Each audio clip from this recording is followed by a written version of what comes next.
his degree. I'm gonna hold him to that, and just keep pushing him. But he's pushed himself. You know, he's weighing in around 310, 315 in that window. And he improved during the spring. He started to play with more length. You know, a lot of the sacks that we missed came from not playing with length. Guys playing with what I call gator arms. And he really applied and really worked on that. And I saw vast improvement, man, from a vast improvement from, you know, where he was, where we ended the season. And I'm looking forward to what he's going to bring to the table. Physicality game and in the run game, but he made strides to become more of a complete DT guy that can play the run and then rush the passer as well. He's a bull. He's really heavy-handed, and he gets so linemen on skates. And we just got to, as a group, continue to play lower and be more consistent.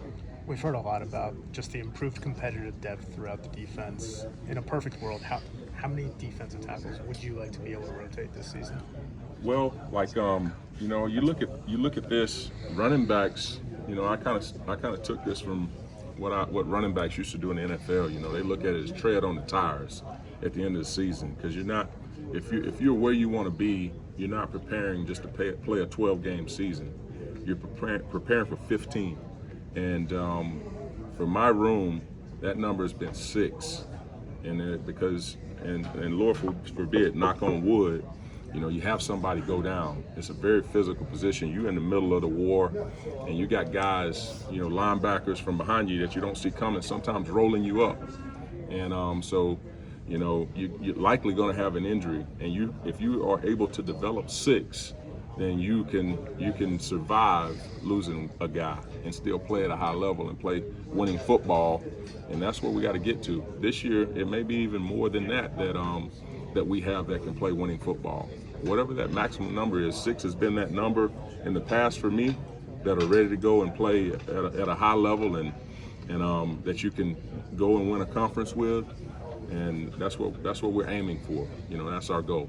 On the eve of fall camp, how close do you feel you are to that number? I feel like we're close. You know, there's some guys that got to be consistent, got to do it every day.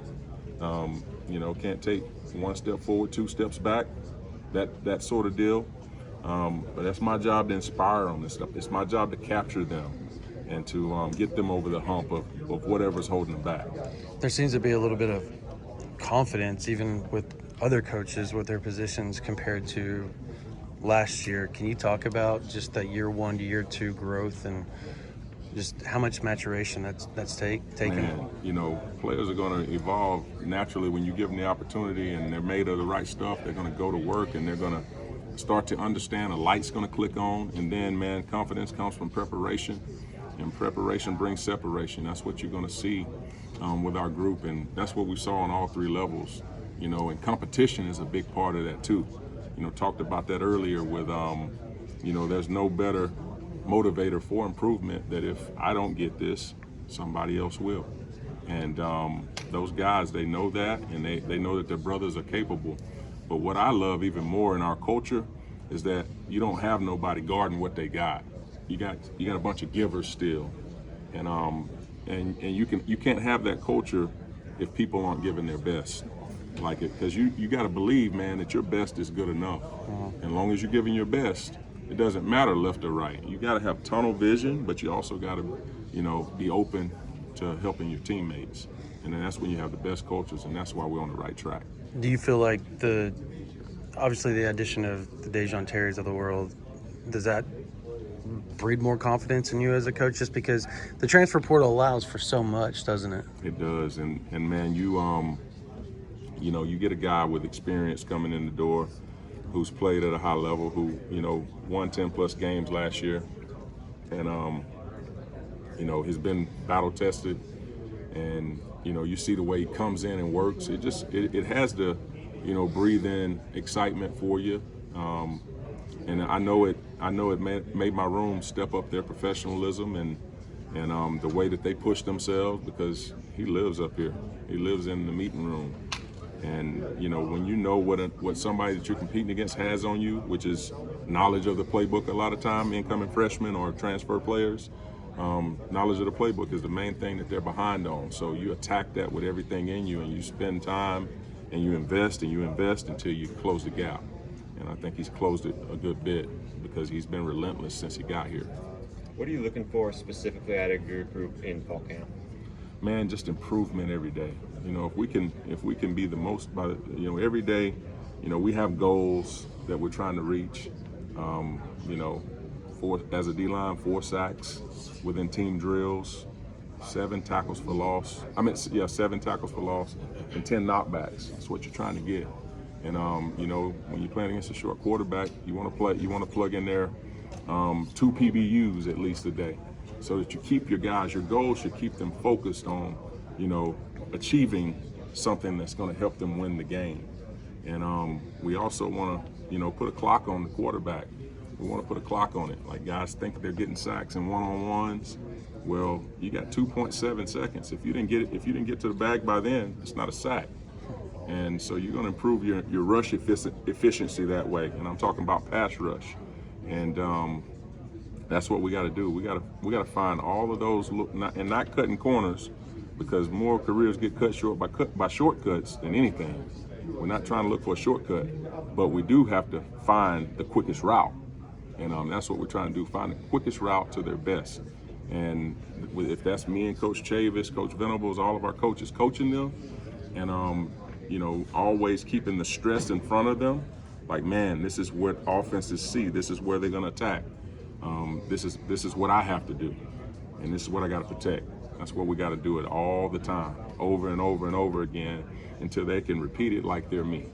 The edge group obviously is, when you look at that, it's a lot deeper than, twice as deep than they were last year as far as talent goes, and you have some really good experience out there as well. How does that help your interior as far as just not being double teamed inside and just allowing your guys to not have to fight through as much trash as they normally do? The whole D-line works together, man. So when you got, if you're interior D lineman and you got edge guys that can get after that passer, they can, you know, sort of collapse that pocket with their speed rush or their speed to power rush, and you can press the pocket inside and you can take it away. You make a quarterback claustrophobic, and that's always the goal, to cage him up and you know, make him feel like he doesn't have room. We want to take his air away. And you know, we got guys, like you said, on that edge that can do that, and that's been good to see. And it's some guys that were already here, but you sprinkle in, you know, the incoming freshmen. You know, PJ, Coach Che can say his last name, but Adabari? Edapeju Adabari. I think I got it right. Coach Che will probably correct me on that, but when you add in a guy like him who can rush the passer as a freshman, you sprinkle in, you know, the guys that we were able to bring in, and you return and get better what we already had. You know, you're starting to cook with grease out there, and I'm excited about what they're about to do, because I saw them in the spring do this, and you know, I know what they're made of, and I know they're going to continue that. Looking at the weight changes from spring to now, a lot of guys put on weight. Almost everybody in your group put on weight. Several guys over 300. How big of an emphasis was that? You guys just getting bigger up front? Well, you know, when you talk about being more physical, it comes with heavy-handedness, and it comes with girth. So of course, man, you know, I watch their plates. You know, you got to watch their plates, and our nutrition staff does a great job. You know, whenever our guys come off the field and they go up there for a meal, you know, you got what you need to eat to maintain, you got what you need to eat to gain, and you got what you need to eat to lose. You got 3 different pictures right up there on a you know, platform for you. So there's no gray area. We eliminate that, and we tell you exactly what you got to do. And that's why, you know, those guys are able to meet those weight goals that they've had. And, you know, having, you know, multiple 300-pounders is what you need, and especially, you know, this year, and especially in that conference where we're going. How close, realistically, is Laulu to 300? He was like 295 earlier this spring, but has he got that? He's in that window of 290 and 295, and so that's up 18 pounds. If you go 272 to 290, it's up 18 from last year. In the regular season, he got faster, man. He found a way to improve his speed and explosiveness, and he got more efficient in his rush. And I think it's just a natural position. Some people have to travel further to find home. And I think, you know, some people just got to slide in a shade. So he went from a 5 technique to a 3 technique, and I think he found home. So I've talked to a lot of recruits that say that they really appreciate how you demonstrate that you care about them more than just a football player. I know you can't talk about specific recruits, but can you talk about how you go about building those relationships? Well, I think it starts with being genuine, authentic, and sincere, and really meeting people where they're at, and then also I don't ever like the best people I've been around. They make me better with every encounter, and you know, I try to be that guy that makes people better with every encounter. I try to always have a deposit from them for them. You know what I'm saying? I'm not ever just taking away from them and withdrawing from them. I want to always deposit something into their lives, and then, man, I want them to know that I want them to know all the people that I love, my family. I want them to be introduced to my family as early as possible, and as often as possible. I'm not fixing to go in a closet and have a conversation with you just because my twins are being loud over here. No, we're gonna be loud together, bro. You get one of us, you got us all. And I want them to be real, because whenever, you know, they get here, that's what I want as well. They're gonna feel comfortable. They can come over to the house. They're gonna be sitting on the carpet, on the floor. You know, for somebody to sit on the carpet, they gotta be comfortable. And then they're gonna be playing with my kids. And so I'm always looking for that, man. Always trying to be that guy, and always trying to, you know, not everybody has both parents at home, and always trying to model that. Like I said, what you model, they'll follow, but also give guys who don't have it a roadmap to that. Give them a glimpse at, you know, you may not have your dad, you may not have your mom, but here's what it looks like. You know, you got your Heavenly Father, and you got some examples. He's put, you know, a camp around you. He's put a village around you. Make sure that you're gaining everything that they have to offer you. So, kind of off the topic on that, but there's been a lot of people that, in the media, that they're not talking as highly of Oklahoma as they normally do heading into this season. I know you guys will sit there and say you don't pay attention, but realistically, is that being used as motivation behind the scenes any? I think, you know, being a part of our program, first thing you learn is to be inside out. And the perfect example I have for you, I got two, and it starts with an egg. All right, if an egg is broken from the outside in, life ends. But if an egg is broken from the inside out, life begins. So we're always trying to break that egg from the inside out and be an inside out program. Like to let the light inside of you shine brighter than the light that's on you, always. And then the enemy in the tent, this mindset. All right, one enemy in the tent is worse than 1,000 outside. So don't focus on, you know, the 1,000 that are outside. Focus on, you know, doing the best you can possibly do, being the best you can possibly be, and have some thick skin. You know, it comes with the arena, the criticism. You know, you got this stage. The Lord bless you with this stage and this platform, and you know, handle it well. You know, not everybody's gonna like you. But, you know, if you do things right, maybe one day everybody will respect you. So there's no added motivation for any of that? Well, I mean, we're motivated, we're self-motivated, okay. And, you know, we try to, week by week, we have a faceless opponent, a nameless opponent.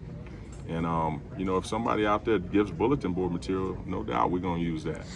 But we try to really focus on us. Todd, you in the transfer portal, you added some guys with some size.